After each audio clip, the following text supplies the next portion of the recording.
बिस्मिल्लाहिर्रहमानिर्रहीम। अस्सलाम वालेकुम नाज़रीन, आप देख रहे हैं सरआम न्यूज़। खबर शामिल करेंगे इस्लामाबाद से। CEO Saraam news Qamar Gondal divisional bureau chief Saraam news आदल प्रोविज़ का गुज़िश्ता रोज़ प्राइम मिनिस्टर हाउस का ख़ुसूसी दौरा।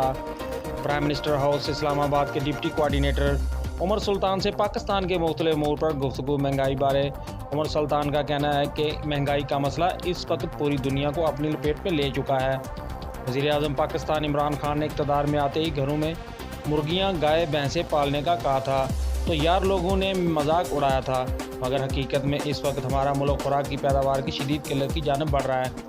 आबादी बढ़ रही है जबकि खुराक के वसाइल कम हो रहे हैं। लाखों एकड़ अराज़ी पर हाउसिंग स्कीमें बन चुकी हैं जिससे ज़ेर काश्त रकबे में कमी वाक़या हो रही है। ताहम हुकूमत इस मसले के हल के लिए अपने तमाम तार वसाइल बरूए कार ला रही है। इस मौका पर सरदार अली जान झगड़ा और मोहम्मद नवाज भी मौजूद थे।